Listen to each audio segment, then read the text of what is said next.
Artificial sweeteners are non-calorie, man-made chemicals that are used to replace sugar in food products, beverages, and medicine. The market for sugar replacement is one of the largest businesses in the world and has tremendously increased with the diabetes and obesity epidemics. The chemical sweetener aspartame has created so much controversy that some have formed websites and organizations dedicated to taking it off the market. It has been the topic of many books and films as well. Artificial sweeteners, think of the term artificial. Artificial means not natural. Aspartame is an artificial sweetener that's been used for almost 30 years. You can't fool Mother Nature. Anytime you put something into the body that is not normal and is not recognizable, your body will attack it. Your body's going to have a reaction to it. There isn't proof that it's harmful, but there have been little clouds of doubt ever since it was approved. The main doubt being, does it cause cancer? Now, back when it was approved, around 1980, the only tests available were done by the manufacturers of aspartame. On one side, you have the manufacturers who claim it is FDA approved and safe for all to consume. After all, aspartame is the most widely tested food additive in history. On the other side, you have scientists, doctors, and consumer groups who say it is a deadly excitotoxin that causes neurological disorders with side effects ranging from headaches to blindness to brain tumors.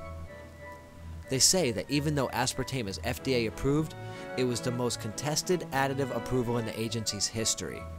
There are 2 Italian studies now, both of which suggested that aspartame increases the risk of certain cancers in animals.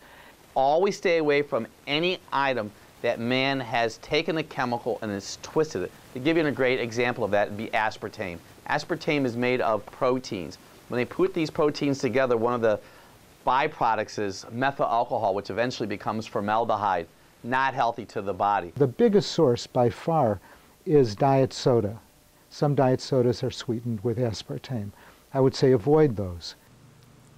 There is so much data from both sides. Where do we fit in as a consumer? Artificial sweeteners have been of concern for 40 years. They're almost never used in a healthy food, foods with vitamins and minerals. There's safety questions about most of the artificial sweeteners. So one thing people might do is just avoid them. We don't need them, and we can avoid the high-calorie, sugary foods as well. I think it's better to aim toward not having those in our diets on a regular basis. I don't use them. I can't really see that I'm missing anything by not having aspartame or Splenda in my diet. Who is telling us the truth? Do you believe the people making it? Do you believe the people are sick from it? It's hard to say one way or the other, but keep this in mind when making a decision about aspartame.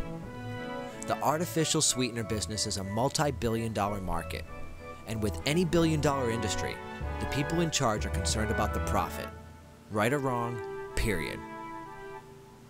Trans fats were used 100 years before they were proven to be toxic.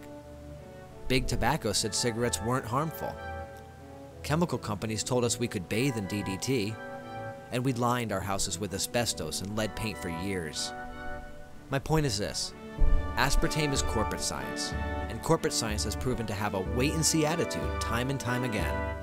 Their strategy has always been the same: to collect as much money as possible and pay the lawyers and lobbyists for protection.